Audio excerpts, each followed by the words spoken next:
ಹೈದರಾಬಾದ್ ಕರ್ನಾಟಕ ಹೋರಾಟ ಸಮಿತಿಯ ವತಿಯಿಂದ ಪೂರ್ವಭಾವಿ ಸಭೆ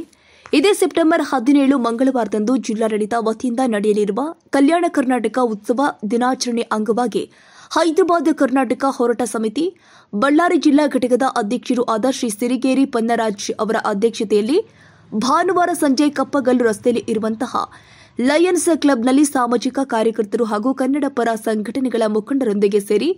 ಕಲ್ಯಾಣ ಕರ್ನಾಟಕದ ಉತ್ಸವದ ದಿನಾಚರಣೆಯನ್ನು ಅರ್ಥಪೂರ್ಣವಾಗಿ ಆಚರಿಸಬೇಕು ಎನ್ನುವ ಉದ್ದೇಶದಿಂದ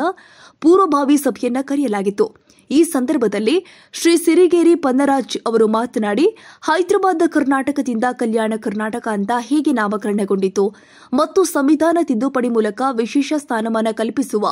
371 ಕಲಂ ಅಡಿಯಲ್ಲಿ ನಮ್ಮ 7 ಜಿಲ್ಲೆಗಳಿಗೆ ಆಗುವ ಅನುಕೂಲಗಳು ಏನು, ಅದು ನಾವು ಹೇಗೆ ಸಮರ್ಪಕವಾಗಿ ಬಳಸಿಕೊಳ್ಳಬೇಕು, ಈ ಬಗ್ಗೆ ಸಾರ್ವಜನಿಕರಲ್ಲಿ ಹಾಗೂ ವಿಶೇಷವಾಗಿ ವಿದ್ಯಾರ್ಥಿ ಸಮುದಾಯಕ್ಕೆ ಜಾಗೃತಿಯನ್ನ ನಮ್ಮ ಸಂಘ ಸಂಸ್ಥೆಗಳ ಪ್ರಮುಖ ಮುಖಂಡರುಗಳು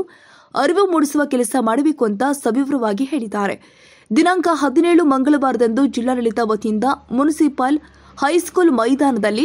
ನಡೆಯಲಿರುವ ಧ್ವಜಾರೋಹಣ ಕಾರ್ಯಕ್ರಮಕ್ಕೆ ರಾಜ್ಯದ ಪೌರಾಡಳಿತ ಹಾಗೂ ನಗರಾಭಿವೃದ್ಧಿ ಸಚಿವರೂ ಆದಂತಹ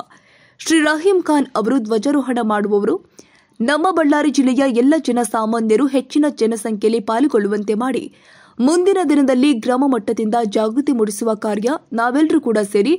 ಒಗ್ಗಟ್ಟಿನಿಂದ ಮಾಡೋಣ ಅಂತ ಕರೆ ಕೊಟ್ಟಿದ್ದಾರೆ. ಈ ಸಂದರ್ಭದಲ್ಲಿ ಪ್ರಮುಖ ಮುಖಂಡರುಗಳು ನಮ್ಮ ವಿಶ್ವವಿದ್ಯಾಲಯಗಳಿಗೆ ಸಿಂಡಿಕೇಟ್ ಸದಸ್ಯತ್ವದಲ್ಲಿ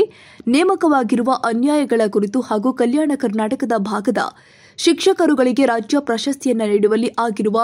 ಅನ್ಯಾಯ ಕುರಿತು ಮತ್ತು ಪಠ್ಯ ಪುಸ್ತಕದಲ್ಲಿ ಕಲ್ಯಾಣ ಕರ್ನಾಟಕದ 371 ಕುರಿತು ಪಠ್ಯವನ್ನು ಸೇರಿಸುವ ಬಗ್ಗೆ ನಾವೆಲ್ಲರೂ ಕೂಡ ಸೇರಿ ಮುಂದಿನ ದಿನದಲ್ಲಿ ಹೋರಾಟ ಮಾಡಬೇಕಾದ ಅನಿವಾರ್ಯತೆ ಇದೆ ಎಂದು ತಮ್ಮ ಅಭಿಪ್ರಾಯವನ್ನು ವ್ಯಕ್ತಪಡಿಸಿದ್ದಾರೆ.